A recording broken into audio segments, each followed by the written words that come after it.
یہ سندھ ہے، یہاں کچھ بھی ہو سکتا ہے۔ سندھ ہائی کورٹ کے جسٹس صلاح الدین کے سرکاری اسکولوں میں درسی کتب کی عدم فراہمی کیس میں ریمارکس۔ بات کریں گے، اصغر عمر ہمارے ساتھ موجود ہیں۔ آگاہ کیجیے اصغر عمر۔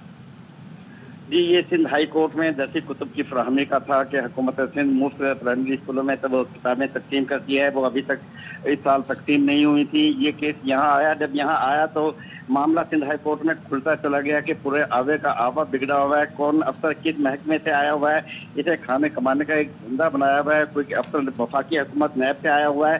اور جب عدالت نے یہاں فیصلہ کیا کہ یہ ان کو واپس کیا جائے 4 افسران میں سے، تو بتایا گیا صرف ایک افسر کا تبادلہ کیا گیا، اور وہ بھی وفاقی حکومت میں واپس نہیں گیا ہے بلکہ کے ایم سی میں گیا ہے، اسے اچھی پوزیشن دی گئی ہے۔ اس پر عدالت نے کہا بھائی یہ کچھ ہلکا ہاتھ رکھیں، محکمہ تعلیم اور یہ جو صحت کے معاملات ہیں، ملازمت کے معاملات ہیں، اس کے میں ہلکا ہاتھ رکھیں۔ لیکن انہوں نے کہا کہ یہ سندھ ایسا بھی ایک سسٹم بنا ہوا ہے اور یہاں کسی کوئی خیال نہیں ہے۔ اور بتایا ایڈوکیٹ جنرل نے، جو انہوں نے سندھ ہائی کورٹ کے اس فیصلے کے خلاف سپریم کورٹ میں اپیل دائر کی ہوئی ہے، جبکہ عدالتوں کا یہ کہنا تھا کہ یہ اتنا مافیا پھیل چکا ہے کہ جنگلات کے بارے میں سیشن جج کی بھی رپورٹ جو آئی ہے تو وہ بھی آیا کہ سب ٹھیک ہے، اور یہاں پر اس کو بھی یہ وہ کمپرومائز ہوئے ہیں، اب ہم ان پر بھی اعتماد نہیں کر سکتے۔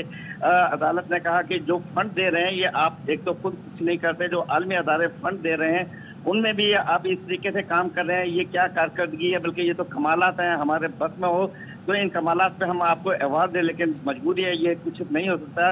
لیکن ان کا کہنا ہے کہ کچھ افراد کو اگر نیک اور اچھے اور سنجیدہ افراد کو اور افسران کو تعینات کر دیا جائے تو یہ پروجیکٹ چل سکتا ہے۔ اور اب بھی اگر آپ ہمیں یقین دہانی کرائیں کہ کسی اچھے افسر کو تعینات کر سکتے ہیں تو ہم اپنے آرڈر میں تبدیلی کر سکتے ہیں، ورنہ ہم عالمی اداروں کو لکھیں گے کہ وہ اس بارے میں کوئی کنسیڈر کریں اور کوئی فیصلہ کریں۔ شکریہ آپ کا اصغر۔